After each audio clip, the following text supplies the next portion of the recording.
YSR Congress party Ibrahimpatnam మండలం Kondapalli municipality నాయకుల press meet 2019 ఎన్నికలో మైలవరం నియోజకవర్గ వైఎస్ఆర్ కాంగ్రెస్ పార్టీ శ్రేణుల కష్టంతో ఎమ్మెల్యే అయ్యారు.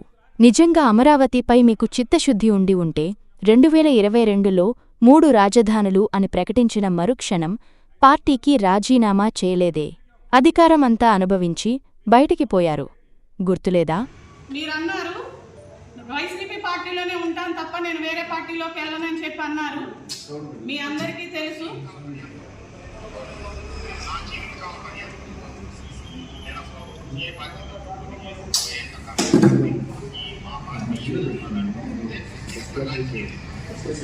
మీ అందరికీ తెలుసు వైసీపీ పార్టీ తప్ప నేను ఏ పార్టీలోనికి వెళ్ళనని.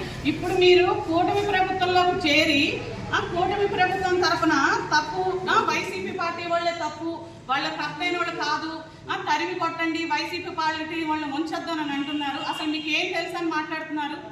మీరు నిజంగా ప్రజలకు మంచి చేసే వాళ్ళైతే ఈ మైలవరం నియోజకవర్గంలో ప్రజలకు ఏమేం చేయాలి, గడపకి ఏది అవసరం, ఏది కావాలి అన్న విషయాల గురించి మీరు మాట్లాడండి. అంతేగాని జగన్మోహన్ రెడ్డి గారి గురించి మాట్లాడే అర్హత మీకు లేదు. మీరు ఇంకెప్పుడు కూడా ప్రెస్ మీట్లో వైఎస్ఆర్ పార్టీ కూటి తరఫున గురించి కానీ జగన్మోహన్ రెడ్డి గారి తరఫున గురించి కూడా మాట్లాడద్దు. ఇంకొకటి ఏంటంటే కేసులు అన్యాయంగా పెట్టి ఎంతమందిని మీరు భయపెట్టాలని అనుకుంటే అంత తగ్గుతారని అనుకుంటున్నారు. అలాగే మా జోగి రమేష్ గారి మీద పెట్టి మీరు అనుకుంటున్నారు 70 రోజులైంది మేము జైల్లోనే ఉంచామని చెప్పి.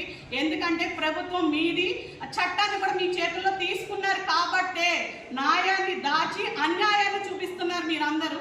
అందుకే జోగి రమేష్ గారు బయటికి రావడం. కానీ న్యాయం అన్నది ఎప్పుడైనా సరే ప్రజలందరికీ తెలుసు. అలాగే న్యాయానికి కూడా కోర్టులు కూడా తెలుస్తుంది. అదే రీతిలో కడిగిన ముత్యంగా జోగి రమేష్ గారు బయటకు వస్తారు. మా వైసీపీ పార్టీ వాళ్ళందరూ కూడా మీరు ఎన్ని కేసులు పెట్టినా సరే దేనికి భయపడము. ఎమ్మెల్యే గారు మాజీ ముఖ్యమంత్రి జగన్మోహన్ రెడ్డి గారిని అనవసరంగా మాట్లాడారు. ఏం మాట్లాడారు? దుర్మార్గుడు, నయవంచకుడు. ఆయన మాట్లాడే అర్హత లేదు ఎమ్మెల్యే గారికి. ఎందుకు లేదంటే నందిగాం నియోజకవర్గంలో 2-3 సార్లు ఓటమి లేదు. ఓటమి ఆయనకి, గెలుపు లేదు. గెలుపు ఎవరిచ్చారు? జగన్మోహన్ రెడ్డి గారు. ఆ గెలిపించిన జగన్మోహన్ రెడ్డి గారిని ఎమ్మెల్యే అనే పేరు ఎక్కడి నుంచి వచ్చింది? కృష్ణబాబు గారికి జగన్మోహన్ రెడ్డి గారి లాగా జగన్మోహన్ రెడ్డి గారిని నయవంచకుడు అని అన్నారు. అది కరెక్ట్ కాదు. ఒక్కసారి ఇంతకుముందు ఉమా గారు ఏమన్నాడంటే నిన్నోడిచ్చా, మీ అయ్యినోడిచ్చా అని పదే అన్నాడు. నేను అంటాం కాదు, అది ఉమా గారు అన్నారు. కనీసంగా ఎమ్మెల్యే గారిని ఇప్పటికైనా తెలుసుకోండి. జగన్మోహన్ రెడ్డి గారు ఈ రాష్ట్రం కోసం ప్రతి ఒక్కటి సంక్షేమమే అని ఎదురు చూసిన వ్యక్తి జగన్మోహన్ రెడ్డి గారు. నా ఎస్టీ, నా బీసీ, నా మైనారిటీ అని చెప్పి ప్రతి పేదవాడికి అందించిన పథకాలు, అమ్మఒడి ఏంది, ఆసరా ఏంది, రైతు భరోసా ఏంది, ప్రతి ఒక్కటే ఈ రాష్ట్ర ప్రజలందరూ కూడా ప్రతి ఒక్క అక్క చెల్లెమ్మకి కళ్ళలో ఆనందం చూసే వ్యక్తి జగన్మోహన్ రెడ్డి గారు. ఆ వ్యక్తి జగన్మోహన్ రెడ్డి గారిని పట్టుకొని దుర్మార్గుడు, నయవంచుకుడు అంటాం ఇది ఎమ్మెల్యే గారికి కరెక్ట్ కాదు. ఎందుకంటే మీరు ఇంతకుముందు అమరావతి వ్యతిరేకమని చెప్పినప్పుడు 3 రాజధానులు అన్నప్పుడు మీరు శాసనసభ్యులుగా ఉన్నారు.